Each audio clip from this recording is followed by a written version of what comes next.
You suffocated them. You suffocated your parents. Yeah. I just want to say I love my dad so much, and one of my goals this year is to be one of the best lacrosse players and get a scholarship for lacrosse. Holy the second building's about to go down too. Unfortunately, this year we've had a number of very serious fires. Tonight we made history. Home is always worth fighting for, and we're going to fight like hell for Albany. We do have some breaking news this morning. Literally. Yes. Olivia's water has broke. That's and right. she is anchoring the news now in active labor. I mean, I was just asked to audition, and I thought, well, won't that be fun? And I went, and I got the job. We meet a 14-year-old bundle of energy who could very soon take over the women's figure skating scene. I just want to ask about your expenses, Assemblywoman. You have a lot of per diems. We just want to know. Excuse me, sir. No. We hear. Sorry, thank you. I'm talking to the Commissioner. I'm asking you politely, thank you. And I'm politely talking to the Commissioner. Good evening, I am Tom Esch, and thanks for joining us for this special broadcast tonight. As 2025 has been a very memorable year, not only for the Capital Region, but also for us here at CBS6. As the year comes to a close, we wanted to take some time to look back at the top 6 stories which will have an impact on the region for years to come. The top story of the year just so happened to take place right here in our building. It was back in September when Albany police were investigating Lawrence Krauss after the bodies of his parents were found buried on their property. They hadn't been seen for years. There were a lot of questions. After Krauss emailed our newsroom, he then agreed to come to the station and give a confession no one could believe. When it actually happened, when your parents died, did they know it was happening to them? Oh, yeah. And they knew it was at your hand? Well, yes, no one else's. Right. So they realized what you were doing to them as it happened? Yes. They knew that this was it for them, that they were perishing at your hand? Yes. And it was so quick. How did you do it? Yeah, I can't talk about that. Well, you've just told us that Right. it was at your hand. Right. Were there drugs involved? No, was no. there a suffocation? You suffocated them. You suffocated your parents. Yeah. That was the best way to take their lives, through suffocation. Basically. Which parent did you suffocate first? My father, and after he died, my mother put her head on his chest, and she was there for a few hours, and then I finished her. What did you use to suffocate them? For my father, my hand, and for my mother, a rope. So you strangled her? Yeah, that would seem better. It was strangulation, not suffocation? Well, it's the same. No, denial of oxygen. Okay. But also blood circulation. So you cut off the oxygen to both of them. That was your method? Yeah. Okay. Now that this has come to light and the police started investigating, and do you have any regrets? I did the right thing for them based on the situation. I did my duty to them as a son, and everything fell into place. Did they both pass away peacefully? Did they struggle as you did it? I would say the last minute, no. But they're, you know, I think my father died very quickly, surprisingly quickly. That shocked me. And then, you know, the part with my mother, went quickly too. Did you realize what you were doing, as righteous as you may have thought it was illegal? And oh yeah. As you would imagine, moments after that confession, Albany police arrested Krauss right in our parking lot as he walked out. He's now facing first-degree murder charges. That confession went viral, was watched by millions of people around the world. Krauss is now behind bars as he awaits his murder trial. You can count on CBS6 to continue to follow this case as it makes its way through the legal system. And if you'd like to watch that full confession, which was almost 30 minutes, or our hour-long special in which we go behind the scenes of the confession to show you how it all came together, you can log on to the CBS6 YouTube page. He was a hero in life and a hero in death because he's making life better for a lot of people moving forward. Even if Liam just met you with a handshake, you would remember who he was. He was such a big presence and a vital part of my life. Heartfelt words from our next story of 2025, a tragedy that left the community in mourning. During the first week of December, Siena University lacrosse coach Liam Gleason passed away after an accident at his home.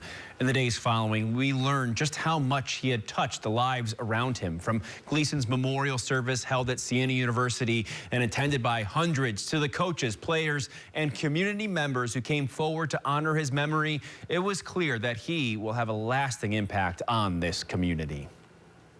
So this is like we've lost a beloved member of the family, and people are responding. So the only thing I can tell the family now is there's tens of thousands of people praying for you now. We went down just to watch him play for a day to do something with him and another buddy, and him and Scott really hit it off. It was mainly Scott and Liam, and we just went to every game. Liam was like a big teddy bear, and 6'5", and he was always good to all the players and JP.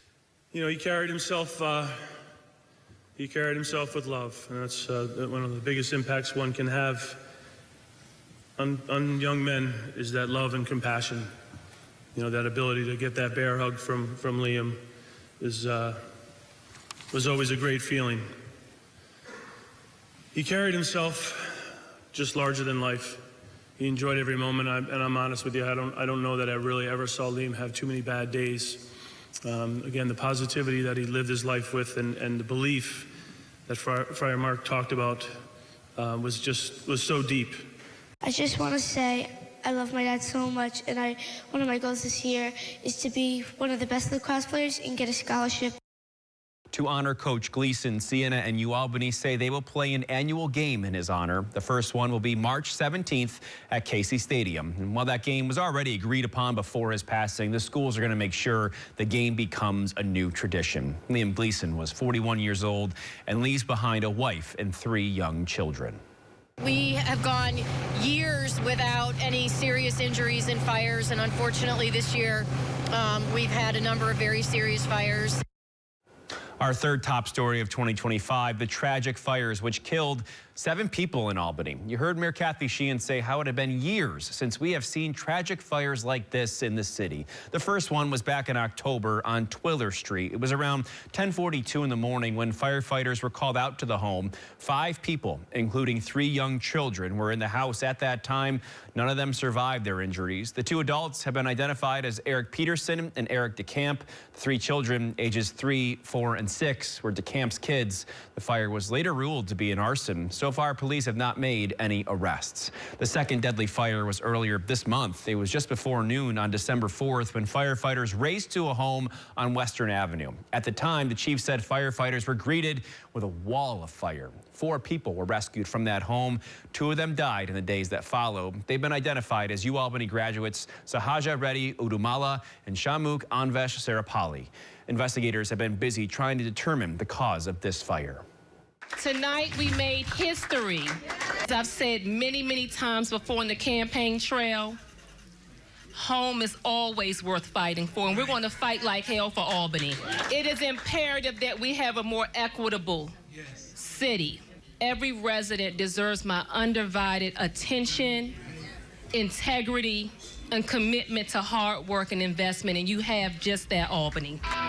For our fourth story, the historic election night in November, Dorcia Pliers elected to become the first female mayor of color in Albany's history. The win for Pliers signals the start of a new era for Albany. Mayor Kathy Sheehan announced she was not running for election after serving 3 terms. She is Albany's first female mayor and had been in office since 2013. Before her, Jerry Jennings was mayor for 20 years. So since 1994, the city has only had 2 mayors. As the city prepares for the transition, I sat down with the Pliers on power and politics. I did want to ask specifically, Mayor-elect, I know that you have, I don't know if you've looked at this or not, but I did want to bring it up when it comes to other municipalities outside of it. You have a relationship with Michelle Wu in Boston, and I've seen they also have inclusionary zoning there. Have you looked at all at that when it comes to looking at what to do now moving forward? I have looked at what other municipalities are doing and will continue to do so.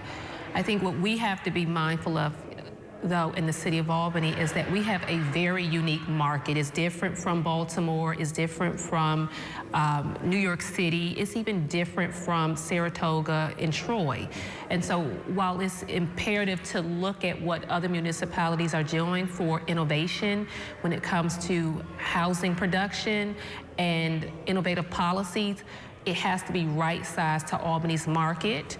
And so any new policy idea or initiative has to be stress tested to ensure it pencils out and it makes sense for Albany's market. And we've talked a lot about the uniqueness of the city of Albany and what makes our market a little challenging in the current moment. You can watch my full conversation with the Pleers and many more by going to the Power and Politics page on our YouTube channel. She'll be sworn into office on January 1st, and we will follow her along the way, let you know about the changes you can expect around Albany. That's actually the first interview we did almost 2 years ago now. Coming up, we continue our countdown to top stories of 2025. I'll pass the baton for a baby boom right here in our studios, including one birth that nearly happened live on the air. Stay tuned. Welcome back as we remember the biggest stories of 2025. And number 5 was a real talker. I remember this morning. It became a viral sensation all over the world. Now, CBS6 did have quite a baby boom this year. We're going to get to that in just a minute. But first, we have to start with Olivia Jakewith, who went into labor while anchoring the morning news right next to me. And instead of going straight to the hospital, like we thought she was going to do, she decided to just continue with the broadcast, all 3 hours of it. Let's take a look back. Good Wednesday morning. I'm Olivia Jakewith. And I'm Julia Dunn. We do have some breaking news this morning, literally. Yes. Olivia's water has broke. That's right. And she is anchoring the news now in active labor. Early labor.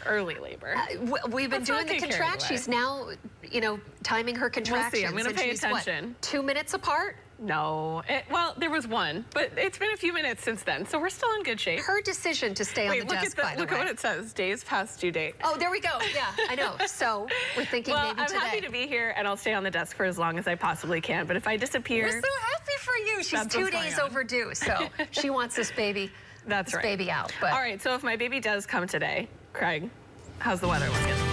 Not so great.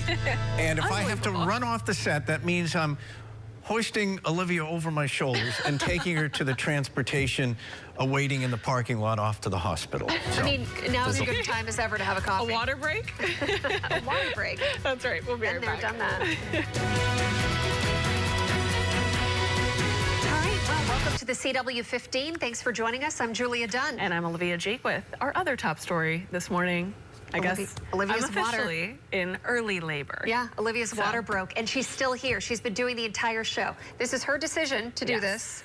I'd rather be at work than at the hospital. So. Something you'll never hear come out of my mouth. Well, I mean, I guess if it's work or the hospital, I'd rather be at work. Right? But yeah. I mean, you I'd gotta rather go. After we're done with the time here. After we're done with this show, you should probably go. Oh, thank you guys. Oh, yay, Olivia.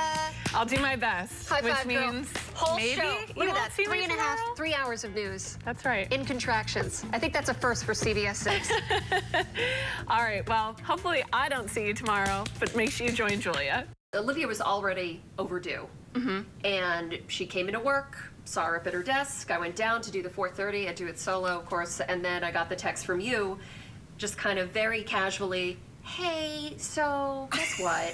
I think my water broke. Yeah. Fortunately, I was able to get to the bathroom. I ran to the bathroom. You know, and then I just wrote in between stories and commercial break, I'm like, come see me, come to the studio before you leave. Yeah. Going to the hospital. Of course, that's what I'm thinking. Comes down, ready to go. Hops in the anchor chair. She's putting on her microphone. I'm like, okay. I guess she's doing the news. But for most of the morning, I was still in denial. Like, you were live streaming it. I was like, I'm not even in labor. Yeah. You know, I'm going to be here tomorrow. And our EP was like, go to the hospital. My water broke also, just like yours, but it was at home, and it was like 20 minutes before I was supposed to come to work. So I called the doctor, and they were like, you got to monitor it for like an hour or so. And I said, I'm supposed to go to work. Should I go? And they said, yeah, go. go. Oh my God, I would and just like continue your day, and if it keeps leaking, then you'll know. I said, okay. So I get ready and I go to work, and I'm kind of like frazzled. I sit down for our editorial meeting, and as soon as I sit down, huge sploosh. I have to go to the hospital, and so Stone, our news director, drove me home, and I went to the hospital. And that was when I had my baby. Was he born that day? He was born that day, that night. Yeah. Well, and it's fascinating to work with both of you because you're both on child number 2, so you've had these different experiences and everything. So. Yours was very different this time, Julia. Really scary. Well, yeah, I have placenta previa, so I came in, you know, that's when, God, it's like, I almost like forget all this stuff because I've been in such like baby mode, but like, it's when your placenta grows over your cervix. I was one of those things that puts you really at high risk for bleeding. Yeah. And that started happening to me maybe 2 weeks before I actually had Delaney, so I was out of work earlier for 2 weeks. Right. And I'm glad I was because it did happen, like the bleeding, but I was so close to the hospital, I was able to get there. And then I was ambulance down to Albany Med, and she was a month early. It's crazy how we were all bunched together. Yeah. And you wound up being the first one to go. Yes, that's right. Well, it was like labor watch. I remember coming in every single day and being like, oh, JT's still here. Yeah. Olivia, how you doing? Oh, you know, still pregnant. Here. Yeah. I would send my story pitches in and I'd be like, no baby yet. Here's my story idea for the day. Right. And thankfully it was a Sunday, but we went in Saturday night. So it kind of all worked out. So I think what's fascinating about this is, you know, first child, so I didn't have any idea of what to do, nothing to prepare for. But I find that the toughest thing about it, when we deal with stories about family or kids now, there's a different appreciation for it. There was a story where I cried and I couldn't read it again for the rest of the newscast, and I was not prepared for how deeply I would feel both anger and heartbreak for other children. The flip side, I guess, is, you know, in the middle of the night, you're waking up and like we're still nursing, so it's been constant, and that also is like really emotional. I wasn't really prepared for the emotions that you feel when doing that, but the second he turns and smiles at me, it's like, okay, I forgive you. Never mind, I wasn't annoyed. Any little smile or any little laugh, it's like it makes me laugh so much. I think for me, the best part, like you said, is like when Lowen has this like little gleam in his eye, and he kind of like, I think he's gonna be like a mischievous little guy or like a flirty little guy. There's something about him, and when he smiles at me, it's like his whole face and his eyes brighten, and I actually die. Like a part of me dies. I used to think that coming home and seeing my cat made me like the happiest person in the world. I'm serious. Like she'd be right there and I'd be like, oh, Stella. Now coming home and seeing my kids, seeing Delaney. Delaney is the happiest baby. She'll look at me from across the room and she starts smiling, and she has these cheeks that I'm just obsessed with that seem to get bigger every week. And I mean, just knowing that you're, you know, a human being's entire world. Yeah. You know, my son and my daughter, that just fills me with this happiness that I didn't think was, was possible. But yeah, this has been a good talk. Yeah, we're gonna go to more of the top stories of 2025 coming up after this. Well, 2025 has been a year of many changes around the region, and of course, right here at CBS6. For the last story of the year, we look back at the careers of 2 TV legends who many of you grew up watching. This year, anchors Liz Bishop and Greg Floyd both announced their retirements. We have both had the pleasure of working with them during our time here at CBS6. They have won numerous awards in their decades of journalism, and we all will remember Liz's hats from the track and her very special Rewind segments. And of course, Greg's You Paid For It investigations. They both contributed to the Murrow-winning reporting on the Schoharie limo crash in 2019. Here's a look back at their illustrious careers. It wasn't as if I ever set out to be that person or to get that job. I mean, I was just asked to audition, and I thought, well, won't that be fun? And I went, and I got the job. And they gave it their best shot, but the Indians of Siena came up short. He said he thought it would have taken something big to cause Duran to stop fighting. September 11th, 2001. Liz was on the bus with the Capital Region search and rescue teams as they responded to the chaos and brokenness of Ground Zero within hours of the attack. Liz formed a bond with those selfless men and women who disregarded personal health to honor the fallen, calling them some of her greatest heroes. And I remember her coming into the newsroom and people being struck with how attractive she was, how committed to the work she was. And the talk then was that this is a young woman who's going to have a very bright future. And of course, that turned out to be even more correct than we could have imagined. Liz, in my opinion, is probably one of the best writers that this area has ever produced. So I hope when you look around at all the awards that you've won over the years, that you're reminded of what you contributed to this industry, because it was a lot. 43 years ago, a stranger arrived here in the city of Mechanicville, offering to buy everyone he met a brand new car. The joke was on the people of Mechanicville waiting for those new wheels. Last night, the money was supposed to be flown in. It wasn't flown in. Today, it isn't here yet. 52 years of unmatched adventures and passion for her work later, Liz Bishop is saying farewell. I think if there's anything I'm going to miss about leaving, it is just the generosity of the viewers over all these years toward me. Greg Floyd from Channel 6. We're still trying to talk about your per diems a little bit. It's brand new construction that's being ripped apart. The building is staying up, but it's been gutted and the sidewalks have been ripped apart. I mean, it doesn't make any sense. We just want to know, we hear... Sorry, thank you. I'm talking to the commissioner. I'm asking you politely, thank you. And I'm politely talking to the commissioner. Just off the top of your head? I don't have a clue as to what you are speaking to. I saw your report. The report made no sense to me. Boyland, still serving a 14-year prison term, has not put in for his state pension yet. First of all, I never thought that I'd be anchoring alongside of you when I first came to the station. It was a surprise to me and just kind of happened. It's really been a joy to work alongside of you, and I'm so excited for you. So best of luck in your next chapter, and I hope you make the most of it. I will miss our chats in the newsroom. I will especially miss our chats about music in between newscasts and during commercial breaks. Hope you stay in touch, and I really hope you just enjoy this time and really get all that you want out of life. So take care, my friend. It is a big night for baseball and bobbleheads at Joe Bruno Stadium in Troy. That's where the first 1,500 fans at tonight's Valley Cats game will get bobbleheads at both Hannah Sames and Greg Floyd. Here's yours truly. I commented before that I thought it looked kind of like the old Mayor Brian Stratton of Schenectady bobblehead. I got a couple of laughs on that. You think so? Yeah, they think so too.